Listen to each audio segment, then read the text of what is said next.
There we go. All right. Well, hi.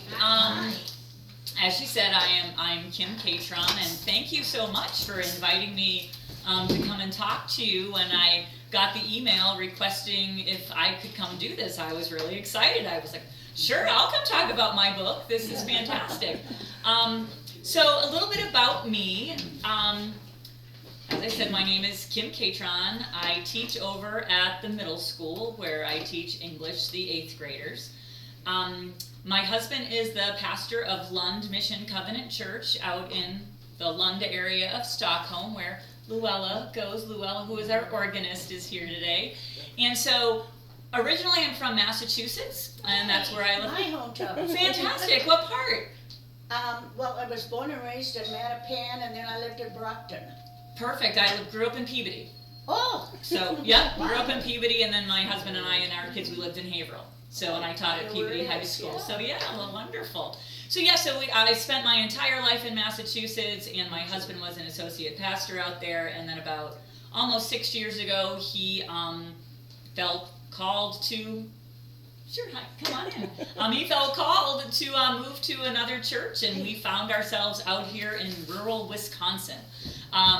Never would have believed that in a million years that would be the switch that we made. In years did I think that I would be lucky enough to continue teaching. I taught high school English for 22 years in Massachusetts and assumed that moving to a fairly rural community, the jobs would not be there. And lo and behold, there was. And we have 2 children, Peyton and Beckett. My daughter Peyton is 20 and she's at the U of M in Twin Cities, and our son Beckett is 18 and he's a freshman at the University of Nebraska. Oh my gosh, you must have been a baby when you got married. Oh, you are sweet. Holy. Oh, you keep it coming. Wow. I'll tell you how old I am after when we're not on the camera anymore. So when we came out here, we had to find a school for our kids to go to, and they were coming from a school of 1,800 students. So we were looking for something that was a little larger. Found Ellsworth. It was a perfect fit. We walked in and there was a poster for 7 Brides for 7 Brothers. It was their musical they were doing, and that is my all-time favorite musical. And it happened to be the week that we were out visiting to see if we felt like we could move out here, and we saw the musical. The kids loved it. Both of my kids are into music and musicals and plays and singing, so it just was perfect. And we've just been doing that ever since. So that is how we got out here. So now the book. Many years ago, we lost 4 children due to miscarriage and stillbirth, and I found that writing was the way that I could kind of process everything that I was going through. So I did a lot of journaling, a lot of essaying, things like that. I wrote an article about basically what not to say to someone when they've lost a child, because sometimes people say stupid stuff. They just do.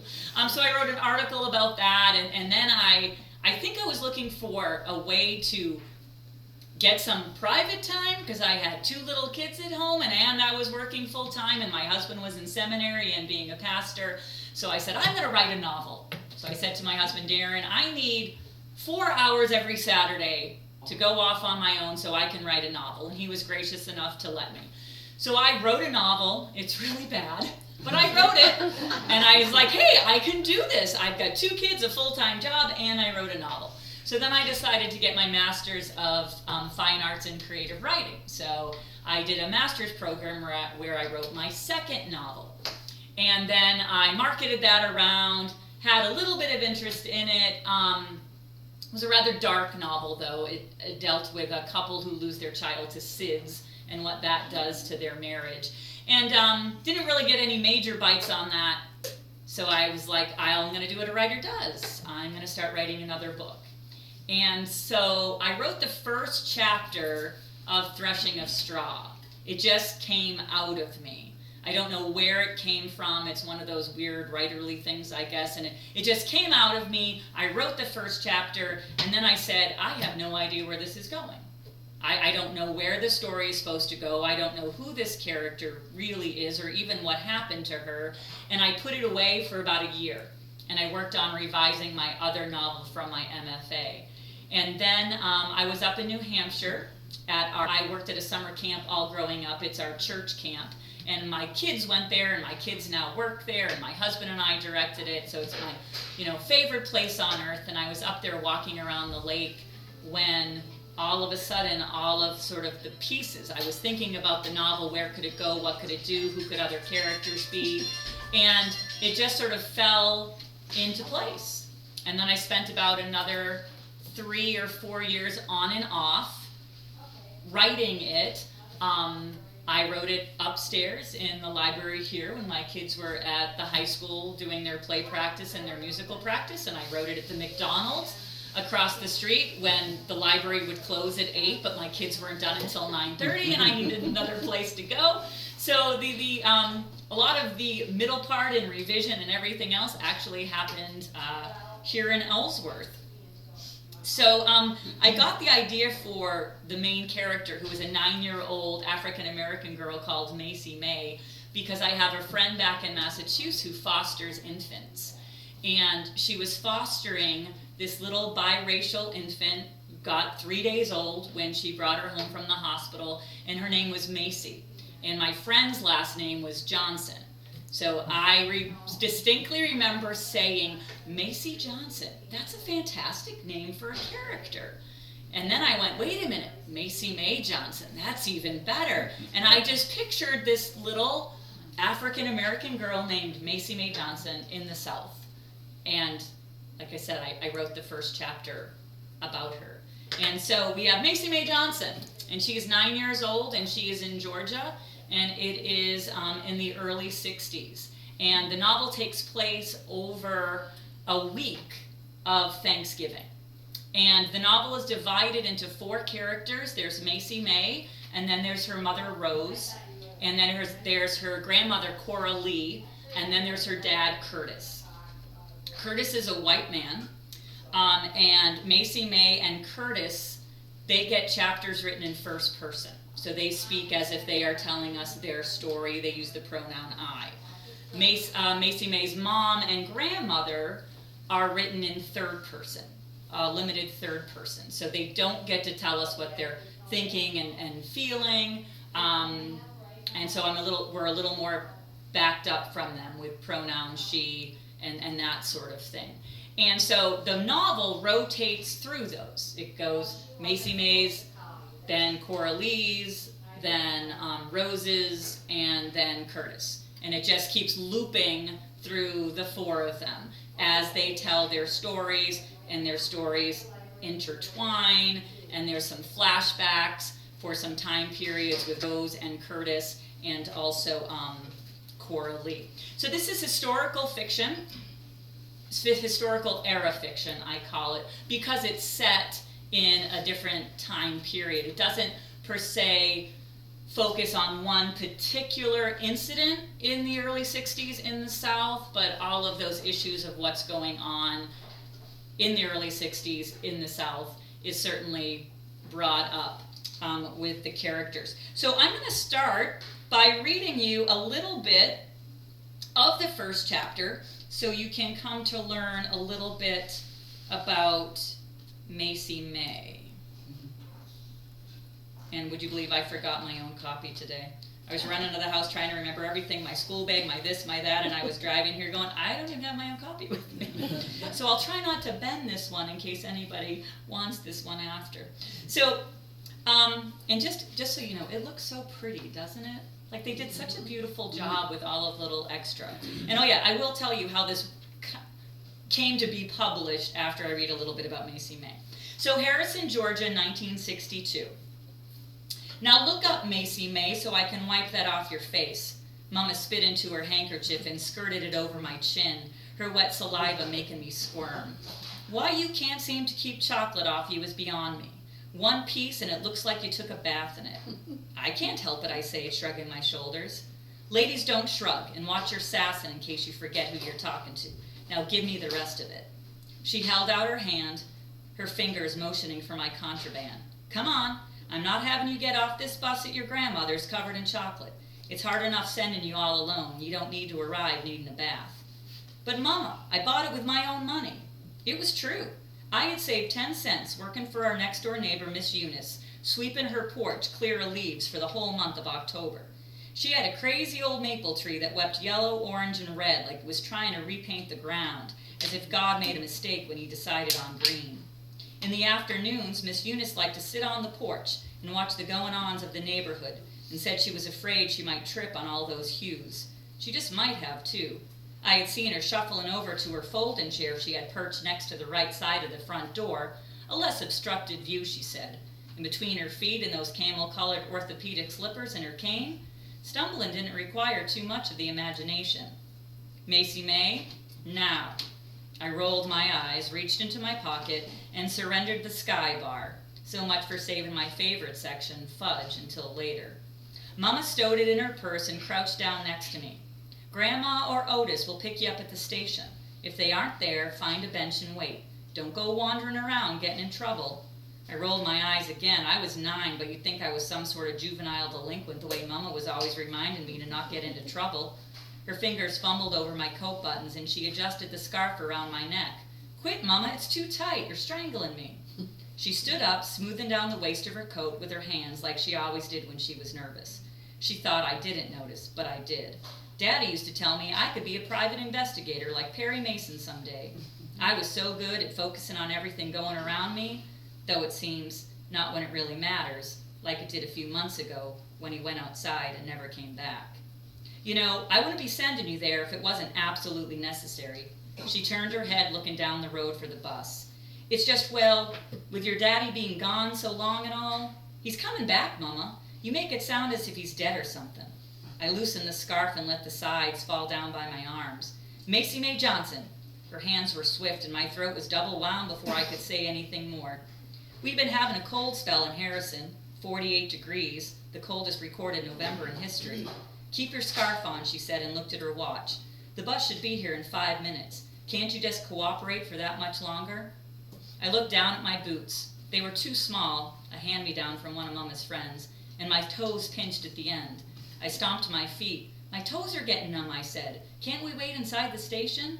Stop complaining. Your feet are just fine. If my feet were fine, I wouldn't have complained about them. But I knew better than to contradict Mama when she was getting herself riled up. I slid my hand into hers. She squeezed it. Now it will only be a week, and then I'll be there for Thanksgiving. Adele has too much going on at the bakery for me to leave her right before the holiday. Will Daddy be back by then? Macy May? She bent over and kissed my forehead, her voice softer, her breath smelling of peppermint leaves. I looked into her eyes, the whites almost glowing against the rich darkness of her skin, and I felt a twinge of envy. Mama was midnight, and I was early dawn, high yellow, enough to know the color was there, but not enough to make me feel beautiful like Mama. Mostly, I felt plain. She smiled and pushed some pieces of my hair back under my cap. They were always springing up no matter how much product she used to keep them down. Daddy's not sure how long this job's going to be. It's you and me now, at least for a while. It's just me, I wanted to say, but I didn't. Mama had a sister, my Aunt Ruby, who lived in New York City and worked at Macy's department store. In my whole life, I'd only seen her 3 times. She never seemed to leave the city, but this year she'd be at my grandma's for Thanksgiving. She got to head back first thing on Saturday morning, but at least we'll all be together, minus Daddy, that is. I used to think the department store was named after me, but Mama said it wasn't, that the store was there long before I was born, and I haven't eaten my name anyway. Mama said I was named after my daddy's grandmother, who raised him and passed away on his 18th birthday. I always thought that'd be awful, someone dying on your birthday. Every year as you cut the cake and then opened your presents, you'd be thinking about death and feeling guilty that you were alive. Daddy seemed to be okay with it, though. I'd look for signs on his birthday that he might be sad, but he never showed anything other than his big smile full of white teeth as we placed the cake in front of him. He'd wink at me before he'd make his wish and then clap like a little kid when all the candles blew out. Macy May, he'd say, picking the candles out of the cake and giving me one to lick. It's going to be a good year. And they were good, till this last one. I had been folding up the wrapping paper. Mama always saved it to use the next birthday. I didn't hear the doorbell ring or even a knock at the door. But then there was Daddy getting to his feet, as if someone had whispered in his ear that it was time to go. He tugged on one of my braids and pointed to the cake between us. Best one you've ever made, Macy May. I beamed. Red velvet was his favorite, and Betty Crocker and I had spent the better part of the morning creating one from scratch. Mama didn't tolerate boasting, but I knew it was good, so I was glad he had said it. He left the front door open, the late August air seeping in through the screen and cooling down the house. The sun was just settling in for the night, and the blinking lightning bugs out the front window reminded me of the white Christmas lights we put on the outside of the house every year. I remember thinking that I'd have to ask for an empty jelly jar so I could catch some of them. They'd be the last of the season. Daddy poked his head around the corner and lifted his chin toward the kitchen, and the sound of Mama's favorite radio show coming from under the door. Tell your mom I'll be back in a little bit. But Daddy, I pointed to his piece of cake half eaten, the fork saluting out of the frosting like a flagpole. It will dry out, and you didn't even finish it. Then I'll just have to cut me a brand new slice when I get back. Maybe 2. I smiled. 2? Mama will kill you. You know the rules about sweets. Daddy laughed out loud. He blew me a kiss. I caught it before it could get by. Rules are made to be broken sometimes, Macy May. He grabbed his hat from the coat tree and glanced at me one last time. Be sure to let your mama know. That was over 2 months ago, and we haven't seen him since. Mama tells me he has a job way out in California, but I don't believe her. Never have. Seems the world has a lot of rules my daddy likes to break. So that is the start of the chapter. Thank you. Brings back memories. Thank you. So the way this novel got published was I did what every writer does, and I sent it out and sent it out and sent it out and sent it out and sent it out and sent it out, and probably sent it out to about 100 agents. Again, heard back from a few. Great writing, we really like it, but it's not what we're looking for right now. It's not what we need in our list, and that sort of thing. And I was only sending it to agents who accepted online submissions, because honestly, like, when is the post office open that I can get to it in Stockholm, Wisconsin, okay? It's open on Saturday, it's open from 9:30 to 11:30, Monday through Friday. I'm teaching, right? And who has the time to print out chapters and chapters and send it through the mail? So I was like, you know what? I'll email it to you, but I can't do the copy it off, get to the post office, send it to you thing.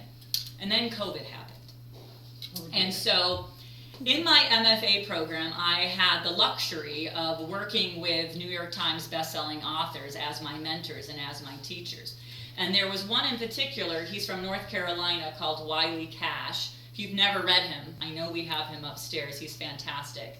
And I kind of always felt that this story sort of resonated with his type of writing. And there was a part of me that was like, oh, I can't send it to, my mentor's agent. That would be wrong. And anyway, she wanted hard copies. But then because of COVID, when I went onto this agent's website, she was accepting electronic transmissions. And by then I was at the end. I was like, you know what do I have to lose? I emailed it to her. I included the fact that I had worked with Wiley Cash and knew him, and then emailed him and said, Wiley, I hope you don't mind. Oh my gosh, I dropped your name. And he was like, hey, drop whatever you got to do to get your book looked at by an agent. And I sent it to her, and about 2 days later I got an email back asking, I want to see more pages. This is a New York Times agent. So I sent her more pages.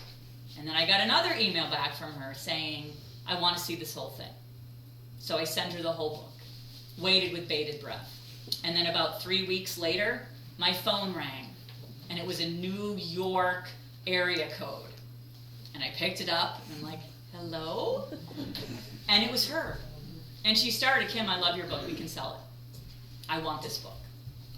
I'm like, oh my God, like everything a writer's always wanted, here it was. I'm trying not to cry, we're talking, tell me more about the book, this and that, this and that.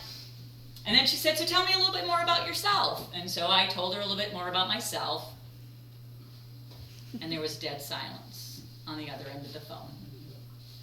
And she went, so, you're not from the South? I said, no, I grew up in New England. And then she said, and you're not African American? And I said, no. This was 2 weeks after the murder of George Floyd. And I said, no. And then she said, okay. She said, this is going to be a problem. American Dirt, has anyone ever read American Dirt? No? American Dirt came out probably 2, maybe even 3 years ago now. I mean, it's been a while, but it was probably just about a year before I had talked to this New York agent. And it was about the immigrant experience of immigrating from Mexico across the border. And it was about a drug cartel and things like that. And there was a huge issue with the authorship of that because the woman who wrote it made this big deal about how her husband was an immigrant, and she understands what it's, so even though she was white, her husband was an immigrant, and so she knows what it's like when you get pulled over by the police and the tension and this and that. Well, lo and behold, come to find out her husband was an Irish immigrant, which is not the same experience as Mexican immigrants coming across the border. So there was a huge uproar about that. And so this New York agent was like, okay, this could be a problem, because right now people don't want to touch cultural appropriation in literature right now. And I understood that. But she said, but you know what? I like this. This is a good book. We're going to do it. I'm going forward with this. And then she said, and however did you write about the South from this experience of an African American not being one and never being there? I said, I don't know. I read a lot, and Google's amazing, right? You can research anything you need to read right at your fingertips. So I did what anybody would do, and I called everyone I had ever known in my entire life and told them I had a New York agent. And then the next morning, our car had to go in. It needed some work. And I was all the way out in Rochester because it's the closest Volkswagen dealership. And I was sitting there and waiting because she said she was going to send it back to me with some notations that she wanted me to work on. And I pulled up my email, and there was an email from her, and it said, Kim, I am so sorry.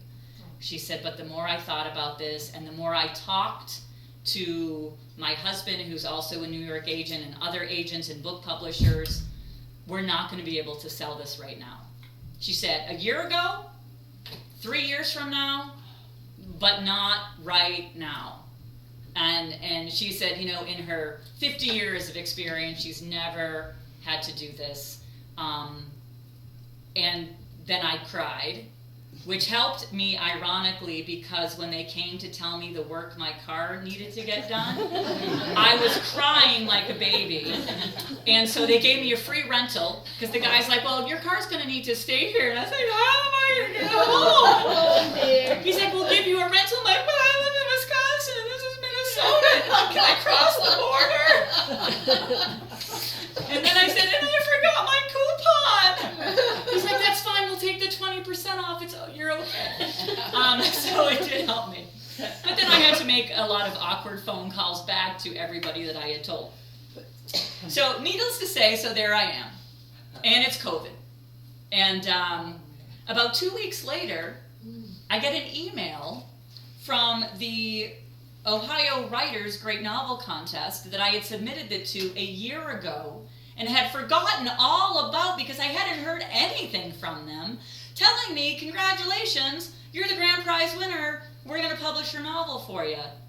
And hey, here's $1,000 too. Wow. Yeah. And so, you know, up, down, up, down, up, down, and it's not a New York agent, and it's not, you know, it's not published through the Big Five, it's not Simon & Schuster.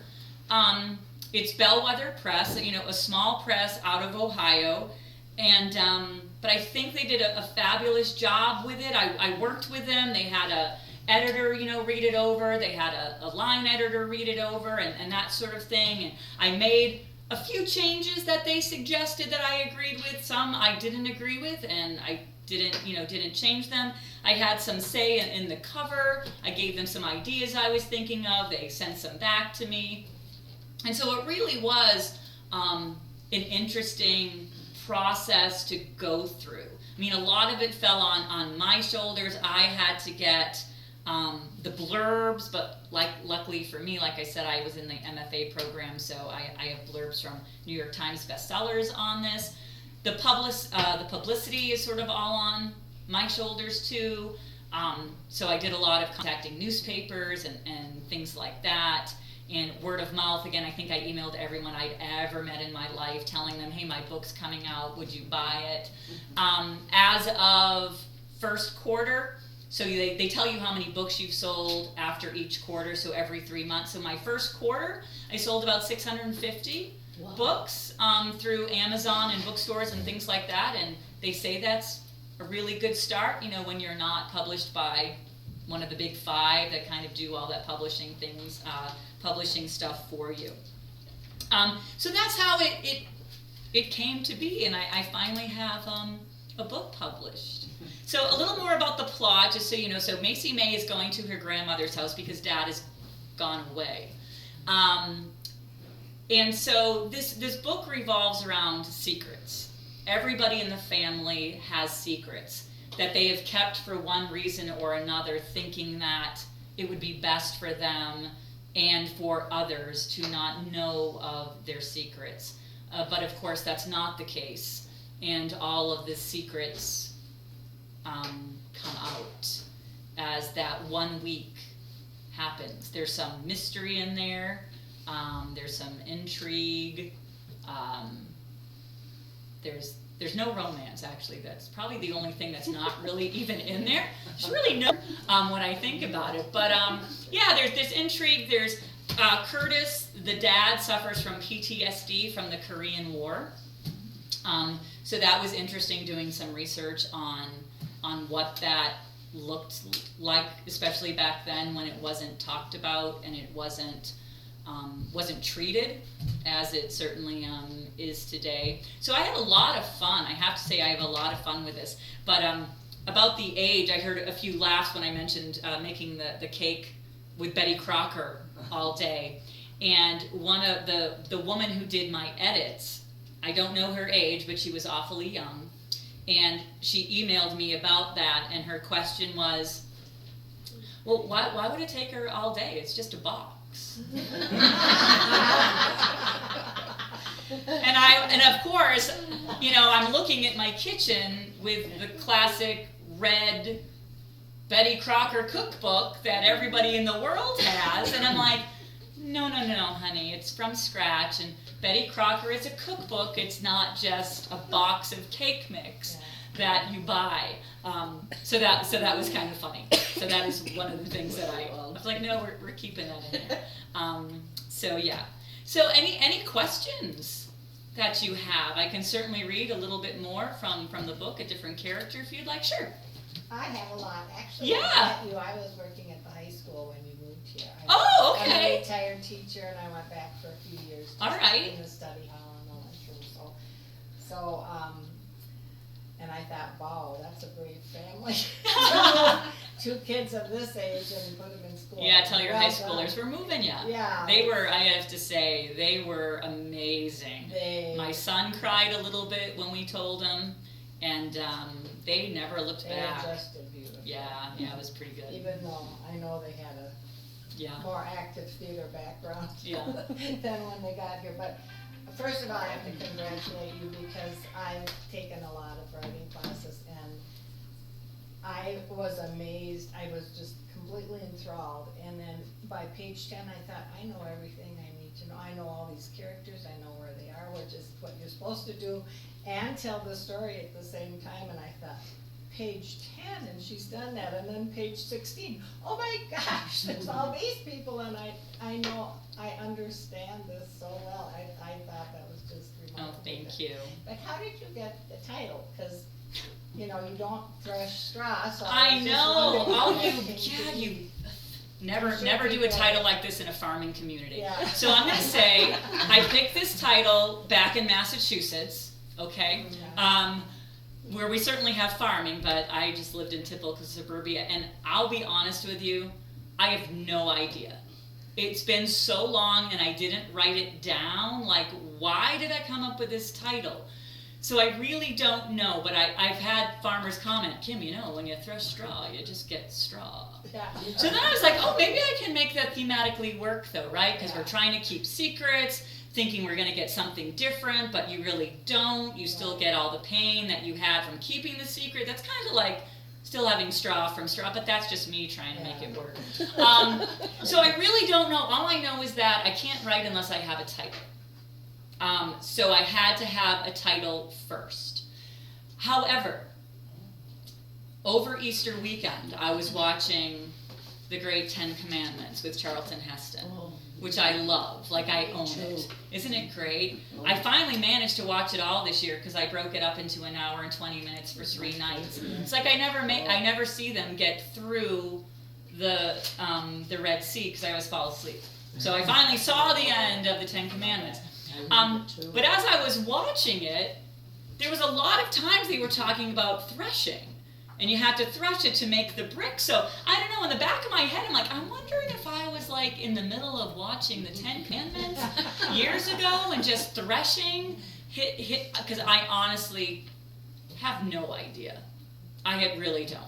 Well, I think people could just, they'll think, because they were threshing and they thought they'd get this, and then there was straw, and with all these secrets. And that she's on a farm, Coralie's on a farm. Yeah. So, but especially since I had no idea where this was going to start with. I wish I had written down why I came up with Threshing of Straw, but I have no idea. It just came to me years ago, and I wrote it down. And do you have any African American people who have read this and said you were right on? I've had a few that have read it and liked it. But as to any of them like saying very specifically, you were good. I view it as if they're not telling me I screwed it up, then I guess I did it okay. And one of my things was because when I was talking to the publisher, she said, all right, what are we going to do about the fact that you're white and you're writing about African American characters? Sure.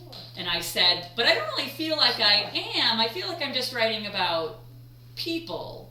And they happen to be African American, and the thing is, I couldn't see them any other way. Like at one point, I thought, okay, what if I make them white? And I just couldn't. I'm like, they're not white. This is who they are. And so for me, they're just people going through life, and their skin is simply a different color than mine. But then, since I am putting it into historical context, you can't not do that. So, there were a few things, like I said, I did a lot of research, changed a few things. I read up a lot on African American authors writing about when white writers write about us, what not to do. So, don't depict our skin color in relation to food. And I had done that. So I took some things out like that. And since Curtis suffers from PTSD from the Korean War, there's some flashbacks from when he was actually in Korea. And when I wrote it first, I had some, derogatory statements used during the Korean War, as anybody in the armed services would have, most likely done and said over in the time of combat. And I have a friend who's Korean. So I said, Karen, do me a favor. We need to talk about this. It's historical context. But is it necessary? Like, do I need it? What is this going to create? And through talking with her, we decided to remove it and replace it with Korean words. So, so when Curtis sees, when he has the altercation with a man from the Korean army, he says enemy, but he says it in Korean, and she liked that change. So I did some things. I did some things like that. But my publisher was like, you've got to talk about the elephant in the room, and the elephant in the room is you're white, and all of your characters except one. Well, there's a few other ancillary characters who are white, are African American. You need to say it. And I remember saying, but nobody's going to read my book who doesn't know me. She's like, Kim, they're going to read your book. Don't worry about it. And that kind of blew me away. So I have an author's note in the back that deals with that. And it says, almost a decade ago, a character came into my mind, a little 9-year-old African-American girl from Georgia, Macy Mae Johnson. She refused to leave, so I sat down at my computer and wrote the first chapter of Threshing of Straw. And then, unsure as to where the story was headed, I put it away and left it there for years. Macy May was never far from my thoughts, though. She played in the recesses, asserting herself and asking me when I was going to finish her story. It was a few years later that the rest of the novel came to me with the characters, the lives I felt I needed to write, and the relationships I wanted to explore. I am aware of the position in which this novel places me. I am not African American, nor am I from the South. I am a New Englander transplanted as of late to the Midwest. Some will argue that I have no right to pen a story from the point of view of a person whose skin does not match mine, or from a place from which I have no roots. Some will argue that the job of a writer is to step into spaces outside our own and see through other lenses. This story is about a family, the secrets they keep from each other, and the way they reconcile their past in order to live in the present and have a future. If readers come away connecting with the characters' brokenness and hope, then I have done what I set out to do. If readers find themselves propelled into the larger discussion regarding cultural appropriation in literature, then I have done much more than I thought possible. Well, I'd like to say that I thought you very well portrayed the feeling of being unsafe when you're black. Thank you. In the South, and I had to actually set it down for a moment, because I was feeling unsafe in my own home. I thought, anyone could come in and do anything they want, which is what they could do in the Well, thank South. you. I had So I thought you portrayed that very well. Thank you. I did a Zoom with a book club in North Carolina the other week, and there was a older woman in it, and she did say, it was interesting. She said, I've lived and grown up here my whole life. I've been part of all of this. And she said, I don't know what it was, but for some reason your book made me see it in a way I never had before. Wow. Because I was always simply walking in it, and it was my life, the norm. And she said, and your book made me see it simply from a different perspective. Wow. That I hadn't thought of before. She said, when I looked at it and knew that you were a white New Englander writing about the South, she said, I kind of felt like, who are you? Like, who are you to write about that? She said, but when I was done, I said, yeah, you're the one who needs to write about it, because you're looking at it from the outside in, whereas when you're in it, you can't see it. So that was kind of nice to hear. Yeah. Well, you said you wrote this chapter not knowing what to do with it. After that, then did you do the outline to the end? I don't outline. I'm what they call a vomit writer. Which means, well, there's two people. There's the post-it people, the people who won't even write a word until they know everything that happens. I'm not like that. I just write it out, and whatever goes, it goes, and then I go back and delete it and change it and fix it and things like that. So originally, Curtis, I thought he was going to be an abusive husband, who was an alcoholic, and was just kind of that kind of storyline. And I wrote it like that for a little bit, but then I was like, no, I don't. That's not him. I want him to be a redeemable character. I want the people to feel pity for him, but yet also respect him at the same time. So then I added in, well, what else could make him act the way he does at times? What else could make him disappear? Well, let's look at our time frame. Let's look at what's going on. Can I add a war here? Can I add a war in here? Can I bring somebody back from the Korean War with some PTSD that he doesn't really know he has, and they're fighting that and doing that? So that's a lot of I write it, and then I go, oh yeah, wait. I take a lot of notes as I write, though, I will say that. So as I'm writing down what I'm doing, so that I know, oh, that was in that chapter, so if I no longer want to make him an abusive alcoholic husband, I'm going to go back to chapter 1, because I've got to give you the breadcrumbs. Mm-hmm. Nobody likes to be at the last page and be shocked. We want to be shocked, but we want to be shocked and see it at the same time. You know what I mean? So that's what I do. And I really didn't know where it was going to end or how it was going to end until it did. And there's something with Macy May, and I don't want to give it away, but there's something pretty dark with Macy May, and I leave it pretty ambiguous because this is gonna sound crazy, I'm not really sure. Like, as the reader and the writer, I'm not really sure. And then as the reader and the writer, I didn't want to go there. So I just kind of left it as it is for people to, do with it what they want, I guess. Yeah. I think your perseverance in going through all of this is amazing. Thank you. Oh my gosh, some people would just give up and say, oh no. But you kept going, and I think that's great. Yeah, I just, I was talking to my husband the other day. He's one who likes to, when he has downtime, he likes to just sit and relax. And I don't like downtime. I've got to be moving all the time, like doing something. So maybe that's what helps me. I'm like, oh, what am I going to do? Okay, I'll write a book. That's what I'll do. I'll just keep writing a book. Amazing. Writing a book, so. Yeah. Amazing. Any other questions? You have an agent now.